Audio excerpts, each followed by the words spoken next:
दाल मखनी। एक बार की बात है, खीरपुरा गांव में सुरेश चाचा नाम के एक आदमी का बहुत प्रसिद्ध ढाबा था। उनके ढाबे की दाल मखनी इतनी मशहूर थी कि लोग दूर दूर से इसे खाने आते थे। सुरेश चाचा की इस दाल मखनी की वजह से आसपास गांव के कई ढाबे बंद हो गए थे। पूरे गांव में सुरेश चाचा की इस दाल मखनी का राज किसी को पता नहीं था, यहाँ तक कि उनकी पत्नी सुशीला और 5 बेटों और बहुओं तक को नहीं। आखिर ऐसा क्या राज था इनकी स्वादिष्ट दाल मखनी का, और आखिर क्यों वो अपनी इस दाल मखनी का राज अपने परिवार वालों को भी नहीं बताते थे? भाई, इसका तो बहुत मज़ेदार कारण है जिसे सुनकर आपकी पेट में गुदगुदी होने वाली है। तो आइए देखते हैं आगे की कहानी। अरे सुनती हो कल्लू की अम्मा? अरे क्या है जी, क्यों सुबह सुबह चिल्ला रहे हो? ऊपर वाले के रहम से अपने ढाबे पर बहुत भीड़ होने लगी है, सामान कम पड़ने लगा है।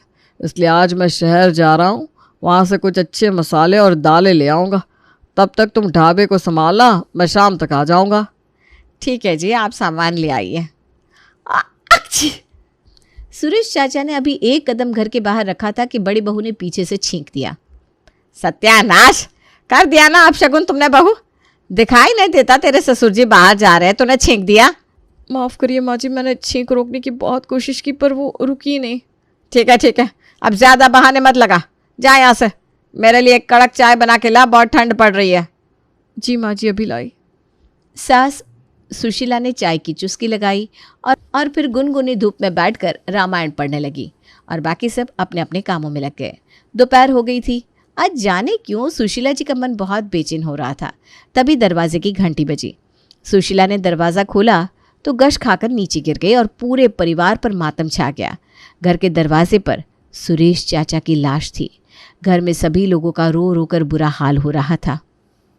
सुरेश चाचा का शहर जाते समय एक बस से एक्सीडेंट हो गया। इन्हें बचाने की बहुत कोशिश की गई पर चाचा बच ना सके। मरते मरते सुरेश चाचा एक ही बात कह गए कि मेरे परिवार से कह देना सुरेश ढाबे को चलाते रहे, क्योंकि यही मेरी पहचान है जो मेरे मरने के बाद भी जिंदा रहेगी। फिर क्या था, अब सुरेश चाचा तो चल बसे। अब ढाबे की जिम्मेदारी सब घर वालों पर थी। सुरेश चाचा को गए 6 महीने बीत गए थे। अब तो सबके आंसू भी सूख चुके थे। सुशीला जी अब ढाबे को चला रही थी, पर अब उसके ढाबे पर पहले से भीड़ नहीं होती थी। और तो और अब कस्टमर शिकायतें तक लेकर आने लगे। बुरा न मानिएगा पर अब आपकी दाल मखनी में वो स्वाद नहीं रहा। मेरे हिसाब से आपको अपना ढाबा बंद ही कर देना चाहिए। उस कस्टमर की बात सुशीला के दिल पर लग गई। उसने ये बात अपने बड़े बेटे कल्लू और बहू निर्मला से कही। कल्लू बेटा, वाकई अब हमारी दाल मखनी के ग्राहक कम हो गए हैं, कुछ तो करना पड़ेगा। हाँ माँ जी, पापा जी तो परलोक सिधार गए और अपने साथ स्पेशल दाल मखनी की रेसिपी भी ले गए। हाँ माँ, अब हमें कुछ नई दालों और मसालों के साथ दाल मखनी बनाना चाहिए। और वैसे भी अब काली उड़द और राजमे के अलावा भी अलग अलग दालों की कई तरह की दाल मखनी बनती है। मैं आज ही शहर से कुछ नई दालें ले आता हूँ। फिर क्या भाई, मूंग, चना, अरहर, मसूर जैसी कई दालें और चटपटे मसाले कल्लू ले आया और सुशीला बड़े मन से सबकी दाल मखनी बनाने लगी। पर नतीजा 0। सुरेश चाचा ढाबा की दाल मखनी की सेल बिल्कुल कम हो गई थी। ग्राहक बहुत कम आते और जो आते दाल मखनी चखते ही कूड़ेदान में पतल डालकर चले जाते। ये सब देखकर सुशीला अब काफ़ी टेंशन में आ गई। हे प्रभु, मैं क्या करूं? अगर मैं कल्लू के पापा की आखिरी इच्छा भी पूरी ना कर पाई तो ऊपर जाकर उन्हें क्या मुंह दिखाऊंगी? सुशीला ये सब सोच रही थी कि तभी उसकी नज़र अपनी 5 बहुओं पर पड़ी जो उस वक्त तैयार होकर कहीं जा रही थी। मैं ये ढाबे के बारे में सोच सोच कर सूखी जा रही हूँ और ये महारानियाँ सज धज कर घूमने जा रही है। अभी बताती हूँ इन्हें। अरे बहुओं, सज धज कर यूँ मटकते हुए कहाँ जा रही हो? माँ जी, वो हम ना ब्यूटी पार्लर जा रहे थे। हाँ माँ जी, वो घर के काम कर कर के ना हमारे चेहरे काले से हो गए, इसलिए हमने सोचा ब्यूटी पार्लर हो आते। अरे गोरा बहू, बाकी सबका तो समझ में आता है, पर तुम्हारे ब्यूटी पार्लर जाने का कोई मतलब ही नहीं है।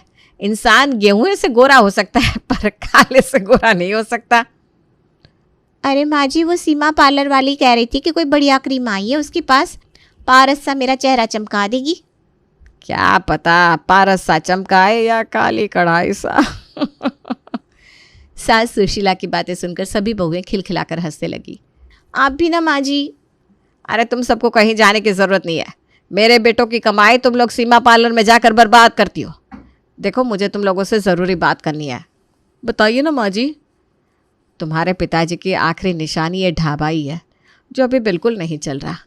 हमारे ढाबे की दाल मखनी अब बिल्कुल भी नहीं बिक रही, इसलिए अब मैं इसकी जिम्मेदारी तुम सबको देती हूँ। सासू माँ की इतनी सी बात सुनते ही सभी बहुओं के मुंह में मोतीचूर के लड्डू फूटने लगे, क्योंकि हर कोई ढाबे की मालकिन बनना चाहती थी। सास सुशीला ने तुरंत सबके चेहरों के हाव भाव पढ़ लिए। तुम सबको पता है कि हमारा ढाबा चल नहीं रहा, क्योंकि ग्राहक कह रहे हैं कि अब उन्हें वैसी दाल मखनी खाने को नहीं मिल रही जैसे तुम्हारे ससुर जी बनाते थे। इसलिए तुम पांचों में से जो भी अपने ससुर जी सी स्वादिष्ट दाल मखनी बना लेगा, उसे मैं इस ढाबे की मालकिन बना दूंगी, और जो नहीं बना पाएगी उसे मैं इस घर से बाहर निकाल दूंगी, और वो सब भैंस के बेड़े में रहेंगी। सास ने ये बात ऐसे कही जैसे वो कोई महारानी हो, और ढाबा जैसे किसी राज्य का ताज। पांचों बहुएं परेशान हो गई। सब सोचने लगी, अगर सासू माँ को पसंद नहीं आई तो क्या होगा। लेकिन सासू माँ की बात टालना तो मुश्किल था, इसलिए सबने अपनी अपनी कमर कस ली। हे भगवान, आ गई शामत। ससुर जी जैसी दाल मखनी आसपास के गांव तक में कोई नहीं बना पाया, तो फिर मैं कैसे? पर बनाना तो पड़ेगा, वरना कहीं मेरी देवरानियों में से किसी ने भी ससुर जी जैसी दाल मखनी बना ली तो ढाबा भी उसका और इस घर की मालकिन भी वही। हे भगवान, अब कुछ ना कुछ तो करना पड़ेगा। मैं और भैंस की बेड़े में ना ना ना सोच के भी डर लगता है।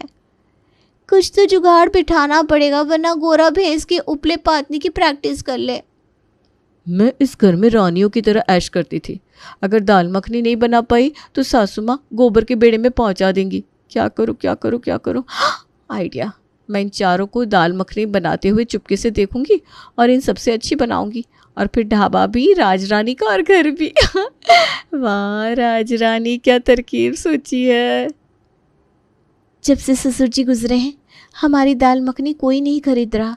अगर ऐसे ही चलता रहा तो ये ढाबा बंद हो जाएगा। मुझे कुछ तो सोचना ही पड़ेगा। फिर क्या था, अब तो ढाबे की मालकिन बनने की होड़ सी थी। अब जुट गई पांचों बहुएं दाल मखनी बनाने में। सबसे पहले बड़ी बहू निर्मला ने कमर में पल्लू लगाया और घूंघट निकालकर बैठ गई ढाबे पर दाल मखनी बनाने। माँ जी, पहले मैं बनाती हूँ दाल मखनी, देखना सब चट करके खाएंगे। जितनी तेज़ तेरी चटाचट जुबान चल रही है ना, उतने तेज़ अपने हाथ चला, और बड़े कोर खा ले, बड़े बोल ना बोल। निर्मला ने ज़्यादा अच्छे के चक्कर में सबसे पहले कई तरह की दाल उबाल ली, फिर उसमें काश्मीरी मिर्च के साथ ज़बरदस्त तड़का दिया। क्या महक है! बिल्कुल ऐसी ही दाल मखनी ससुर जी बनाते थे। महक इतनी स्वाद भरी है तो दाल मखनी तो क्या ही बनी होगी।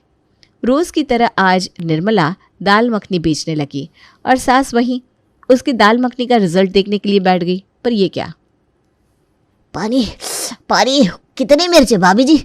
जब से सुरेश चाचा गुजरे आपकी दाल मखनी में वो स्वाद ही नहीं रहा। हाय, जाने क्या राज था सुरेश चाचा की दाल मखनी का। इतना कहकर उस ग्राहक ने आधी खाई दाल मखनी वहीं कूड़ेदान में पटकी और वहां से चला गया। ऐसे 2-4 कस्टमर और आए जो कि सुरेश चाचा ढाबे की दाल मखनी रोज़ खाते थे, पर वो सब भी कुछ ऐसा ही फीडबैक देकर चले गए। कल्लू की बहू, ज़रा एक कटोरी तेरी दाल मखनी तो ला, मैं भी चखूँ तूने क्या बनाया है जिससे इतनी तारीफ हो रही है। जी माँ जी, देती हूँ। इतना कहकर निर्मला ने दाल मखनी की कटोरी सास को दी। सास ने 1 चम्मच दाल मखनी मुंह में डाली तो उसका चेहरा गुस्से से लाल और आंखों में आंसू आ गए। सास ने गुस्से से बहू निर्मला की ओर देखा, पर ये क्या? वो तो गायब थी। अरे, ये दाल मखनी है या मिर्च का सूप? आप सब सोच रहे होंगे हमारी कल्लू की बहू कहाँ गायब हो गई। अजी कहीं नहीं, बस भैंसों को पानी दे रही थी। तो भाई अगले दिन अब बारी थी कमला बहू की। वो सुबह सुबह ही नहाकर भगवान के मंदिर में पहुंच गई। हे हनुमान जी, सासू माँ के संकट से मुझे बचा लेना। पूरे 21 रुपये का प्रसाद चढ़ाऊंगी। मंदिर में हनुमान जी से मन्नत मांग उनकी पसंदीदा गेरुए रंग की साड़ी पहनकर एक हाथ का लंबा घूंघट निकालकर कमला ढाबे पर बैठ गई। अब मैं बनाती हूँ माँ जी। दाल मखनी तो पंजाब की शान है, इसलिए आज मैं पंजाबी स्टाइल से ऐसी दाल मखनी बनाऊंगी कि आपको उंगलियां चाटने पर मजबूर कर दूंगी। अब ज़्यादा चटर पटर मत कर, चुपचाप दाल मखनी बना। 10 बज गए, ग्राहक आते ही होंगे। फिर क्या था, कमला ने सारी तैयारी करके दाल मखनी बनाई और उस पर ढेर सारा उसने मक्खन डाल दिया। वाह, इतना सारा बटर डाल दिया, अब तो दाल मखनी अच्छी लगनी है। भाई कुछ भी कहो, दाल मखनी का स्वाद तो घी मक्खन से ही आता है। ओवर कॉन्फिडेंस में कमला अपने मुंह मियाँ मिट्ठू बन रही थी, पर उसे क्या पता था कि आगे ज़बरदस्त ड्रामा होने वाला था। कुछ ही देर में ग्राहक आने लगे। हालांकि पहले की अपेक्षा ग्राहक कम आते थे, पर आते तो अब भी थे। ग्राहक को दाल मखनी परोसी गई। दाल मखनी खाते ही एक ग्राहक कमला की सास से कहने लगा, अरे राम राम राम भाजी, झूठ कहूँ तो नरक में जाऊँ। जब से सुरेश चाचा स्वर्ग सिधारे, आपके ढाबे पर पहले से दाल मखनी खाने को ना मिली। क्या ही मसालों का नाप और स्वाद। खाने के 1 आध घंटे तक हमेशा लड़ाई करने वाली घरवाली भी अच्छी लगने लगे। मन इतना खुश हो जाता था। इतना कहकर भैया घसीटे राम तो चलते बने। सास ने कमला बहू को गुस्से से देखा और उसकी दाल मखनी चखने को मांगी, पर ये क्या, 1 चम्मच खाते ही सासू माँ के हाव भाव बदल गए। पहले तो बड़ा पटार पटार कर रही थी, ऐसी दाल मखनी बनाऊंगी, वैसी बनाऊंगी। ये बनाया है, ये दाल कम और मक्खन का तालाब ज्यादा लग रहा है। आज से गोबर के सारे उपले तुम ही बनाओगी। उठाओ अपना झोला और पहुंच जाओ बेड़े पर। तो भाई इस तरह कमला रानी भी अपनी जेठानी के पास भैंस के बेड़े में पहुंच गई। ये दोनों तो मेरे पति जैसी दाल मखनी बना नहीं पाई, पता नहीं ये 3 बना पाएगी कि नहीं। क्या मेरे पति देव की अधूरी इच्छा कभी पूरी नहीं होगी। अब तीसरी बहू गोरा की बारी थी दाल मखनी बनाने की। अब मेरी बारी है, मैं बहुत ध्यान से बनाऊंगी और ससुर जी से भी अच्छी दाल मखनी बनाऊंगी। फिर ये ढाबा भी मेरा और घर भी मेरा, और अपनी देवरानी और जेठानियों से सारा काम कराऊंगी। मोबाइल पर जो जो सीखा है आज सारा कुछ इस दाल मखनी में डाल दूंगी। ये सोचकर कमला ने अपना कमाल करना शुरू कर दिया और पंजाबी गुजराती स्टाइल की दाल मखनी बनाई और अलग स्वाद के चक्कर में दोनों को एक में मिलाकर ऊपर से एक और तड़का लगा दिया और अपनी बनाई दाल मखनी को देखते हुए ख्याली पुलाव पकाने लगी। आज तो सब कमला के हाथ की दाल मखनी खाकर झूम उठेंगे। पर उसे क्या पता था कि झूमने की बारी तो उसकी थी, वो भी भैंस के बेड़े में। वहीं सास आज पहले से अलर्ट थी। जैसे ही दाल मखनी बनी वो पहुंच गई ढाबे पर। 2 दिन से अजीबोगरीब दाल मखनी बना बनाकर तुम्हारी जेठानियों ने हमारे ढाबे की ज़बरदस्त बेइज्जती कराई है, इसलिए आज मैं ही दाल मखनी पहले चखूंगी। देखो तो सही, गोरा तुम्हें सिर्फ सजना ही आता है या कुछ करना भी आता है? अरे माँ जी, ऐसी दाल मखनी बनाई है कि आपने आज तक खाई नहीं होगी। अरे वो मैं खा कर बताती हूँ, चखा मुझे। सास ने चम्मच उठाया और जैसे ही मुंह में लिया, आय हाय, उसका चेहरा ऐसे बन गया जैसे उसने नींबू चबा लिया हो। ये क्या है, दाल मखनी है या मीठी खिचड़ी? तो ये दाल मखनी उठा और बेड़े में भैंसों को डाल कर आ जा। तो इस तरह बेचारी कमला के अरमानों पर भी पानी फिर गया। अब बारी थी राज रानी की। राज रानी ने इन तीनों बहुओं को छुपकर दाल मखनी बनाते हुए देखा था। मुझे अपनी जेठानियों से कुछ अलग और स्वादिष्ट दाल मखनी बनानी पड़ेगी, वरना मैं भी भैंस के बेड़े में पहुंच जाऊंगी। अच्छा किया मैंने अलग से स्पेशल मसाले मंगा लिए। अब तो मैं ही ससुर जी जैसी दाल मखनी बनाऊंगी और इस ढाबे की मालकिन बन जाऊंगी और सासू माँ की लाडली भी। फिर क्या था, राज रानी ने भी दाल मखनी बनाने के लिए कमर कसी और ढेर सारे तरह तरह के मसाले डालकर दाल मखनी तैयार कर दी। सासू माँ ने कटोरी में दाल मखनी ली, पर जैसे ही दाल मखनी खाने के लिए मांगी, ये क्या, उसने दाल में इतने मसाले डाल दिए थे कि सासू माँ को छींक पर छींक आने लगी। तुम्हारी दाल मखनी खाकर मेरी जबान जल गई। ये दाल है या आतिशबाजी का डिब्बा? सासू माँ का गुस्सा देखकर राज रानी ने अपना घूंघट और लंबा कर लिया। इससे पहले कि सासू माँ और कुछ बोलती, राज रानी गायब हो गई। तो इस तरह चारों बहुएं भैंस के बेड़े में पहुंच गई और अब बारी थी 5वीं और सबसे छोटी बहू की। वही भैंस के बेड़े में चारों बहुएं लक्ष्मी के लिए जगह बना रही थी। चारों जीजियों ने तो हर तरह की दाल मखनी बना ली है, पर ससुर जी की तरह वो सब दाल मखनी नहीं बना पाई। पर ऐसी क्या बात थी ससुर जी की दाल मखनी में जिसका इतना अच्छा स्वाद था? जीजियों ने तो पंजाबी, गुजराती, बिहारी, सिंधी हर तरह की दाल मखनी बना ली, पर आखिर ससुर जी वाला स्वाद क्यों नहीं आया। ऐसा सोचकर लक्ष्मी मन ही मन अपने दिमाग के घोड़े दौड़ाने लगी, पर उसे कुछ समझ भी नहीं आ रहा था।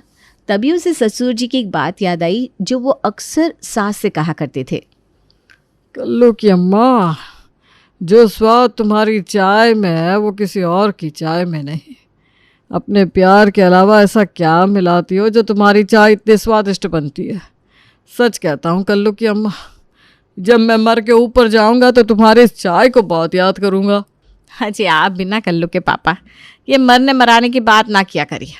मैं भी आपकी बनाई इस दाल मखनी का स्वाद मरने के बाद भी याद रखूंगी। क्या ही डालते हो आप अपनी इस दाल मखनी में जी। जैसे तुम चाय में अपना प्यार मिलाती हो, बस वैसे मैं भी कुछ मिला देता हूँ। ससुर जी की इस बात को याद कर लक्ष्मी अपना दिमाग और बहुत तेज दौड़ाती है। यानी कुछ तो ऐसा ससुर जी मिलाते थे अपनी दाल मखनी में जो सबको उनकी दाल मखनी इतनी अच्छी लगती थी।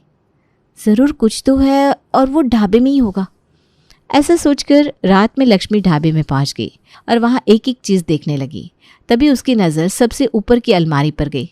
फिर क्या, लक्ष्मी ने सीढ़ी लगाई और ऊपर एक एक राशन के डिब्बे को निकाल कर देखने लगी। फिर उसने वहाँ रखे सारे मसाले चख डाले, पर उसे कुछ भी अलग ना मिला। तो वो थक हार कर नीचे उतरने वाली थी कि सब डिब्बों के एकदम पीछे उसे एक छोटा सा डिब्बा दिखा जिस पर लिखा था गुप्त मसाला। अरे गुप्त मसाला, ये क्या है? कहीं ये वो दाल मखनी का राज तो नहीं? ऐसा सोचकर लक्ष्मी ने तुरंत वो मसाला चखा। इसका स्वाद तो कुछ अलग सा लग रहा है, पर जो भी है एक बार कल इसे दाल मखनी में डालकर देखती हूँ। आखिर ससुर जी ने इसे इतना छिपा कर रखा है, कहीं यही तो उनकी स्वादिष्ट दाल मखनी का राज तो नहीं? ऐसा सोचकर लक्ष्मी ने अगले दिन जब दाल मखनी बनाई तो उसमें एक चुटकी वो गुप्त मसाला मिला दिया और दाल मखनी बनाकर तैयार कर दी।